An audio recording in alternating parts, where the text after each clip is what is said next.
Yeah, I'm a quarter-time faculty member here, and I teach epidemiology and also outbreak investigations. Flexibility is great. It's a big plus, especially for working professionals or people who need that level of flexibility to be able to pursue a master's degree. Yeah, I teach the basic intro to epidemiology course, the HM 803, and it's just sort of an introductory level epidemiology course that I think is important for all public health officials or workers to take and to become better consumers of scientific information and understanding data in a very applied format.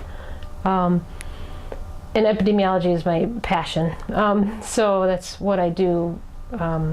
Actually, the other 4 days a week I work for the state health department, and I've had a lot of training in epidemiology and use it every day there. So it's very exciting for me to be able to teach that to students and use a lot of real life examples.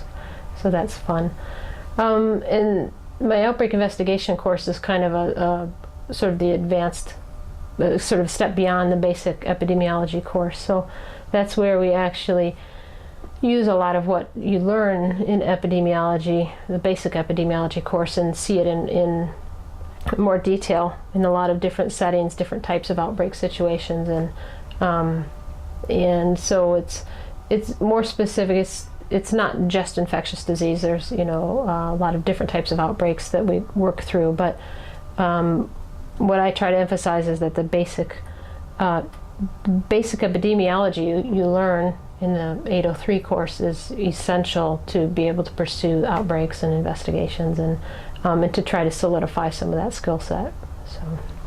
And is there any particular background that you recommend that your students have before taking even the intro course? I think having biostats ahead of time would probably help. There is a lot of math in the intro to epidemiology course, so if the math aspect is what tends to scare people when they think about epidemiology or pursuing that. So I think if you can sort of go through the biostats class and survive it, then you'll be in good shape to take the intro to epidemiology course. It won't be intimidating. The math aspects won't be. So that would be a recommendation if you want to make your own life easier. I have a variety of degrees. I'm a bit of a chronic academic, but I started out just very intensely wanting to go to veterinary school, and so my whole undergrad the focus was on to get into vet school, but I also wanted to do international health with my veterinary degree, so I had an undergraduate certificate in African studies, so I always had that kind of competing interest, and I could never figure out how to bring my international interest together with the veterinary medicine very well until I ran into epidemiology, and then I saw that was actually a very natural intersection.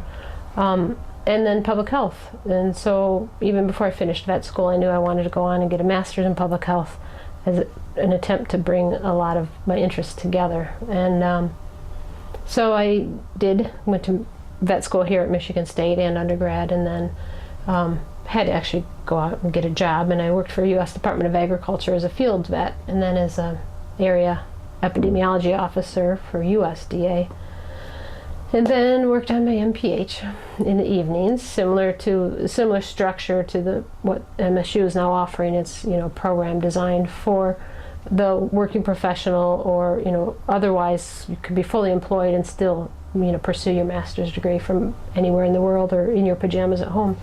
And so I found that type of program very valuable, and that's why I was excited to be involved in this program. And so I did get my master's in public health, and then immediately went from there into the EIS program, which is the Epidemic Intelligence Service program with CDC. And so that's a 2-year applied epi training program, which is a pretty hardcore program, but it's an excellent training opportunity. So I did that for 2 years with CDC, and then through that program you can either stay in Atlanta at one of the centers, or you can go and match to a state health department. So I went and through the matching program ended up back in Michigan and matched the Michigan Department of Community Health for my 2-year training program and stayed on there on staff. So that was my transition from veterinary medicine pretty much all the way over into human medicine, but there's lots of crossover. And then eventually went back and got a PhD. And so, again, working full time. So it's sort of, I've managed to have a pretty full career and pursue a lot of degrees at the same time. But again, it's the flexibility, which is important. And that's, again, why I love this program. I can sympathize with the working parents in the crowd, definitely. So, but I stayed after EIS. I stayed on with the state health department and eventually moved up to where I am now, which is the director for Division of Communicable Disease. So and now I get to train the EIS officers as they come through, so it's fun. Well, my focus is communicable disease, so that's where there's always something going on. Some sort of foodborne outbreak, whether it's a spinach or salmonella in spinach or E. coli in hamburger. There's always something that we're working on at the health department. Obviously, the pandemic flu that came through, the H1N1 2009 pandemic was huge. We'd been planning for a pandemic for years, and then it finally happened, just like it was supposed to. So that was, a pretty big year. 2009 was a big year for us. The flu was most of what we worked on. But, we always have outbreaks, big or small. There's always, always different issues of food contamination and recalls and so on. So there's no shortage of examples. And we're doing a lot of exciting work with developing new systems for collecting data and tracking. And, nowadays we track chief complaints out of emergency rooms, and we use that as a sort of early indicator that something large scale may be going on. And we track over-the-counter pharmaceutical sales. So again, trying to use existing data for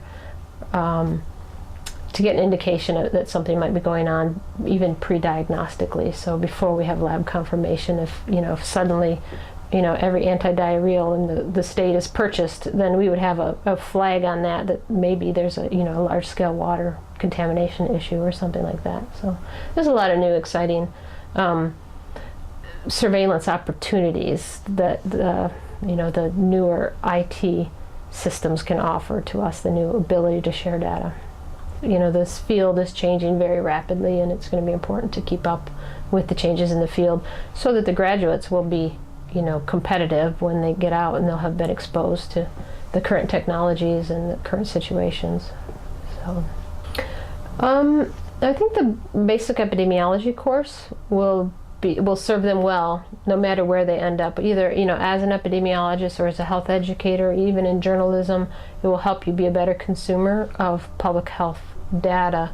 The outbreak investigation course is probably geared a little bit more toward employment in local public health or state public health, because those are the bodies that have the authority to do the investigation. But I would also throw Department of Agriculture. They're close partners with us, and FDA in there as well.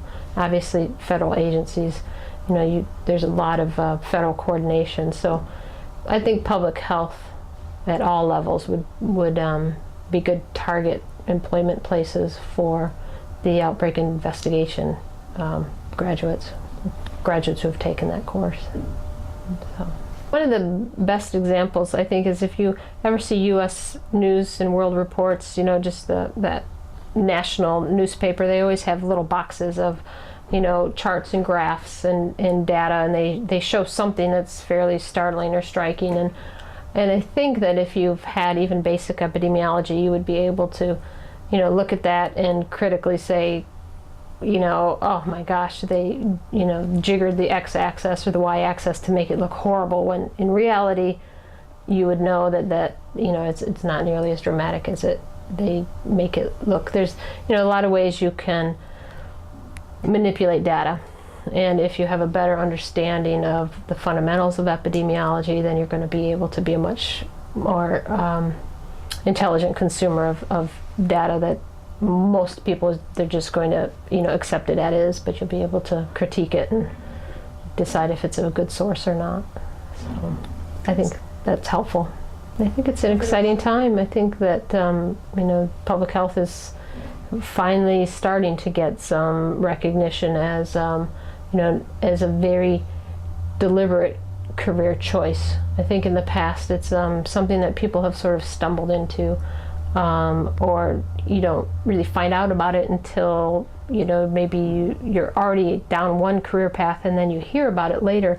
I think it's very exciting that it's being introduced as a career choice at the undergrad level, and then people are very deliberately choosing to go into public health, which is just a major shift in thought process. And I think it's a great opportunity because we need young people, and we need people who want to actively choose this. So that kind of energy will be fantastic. So.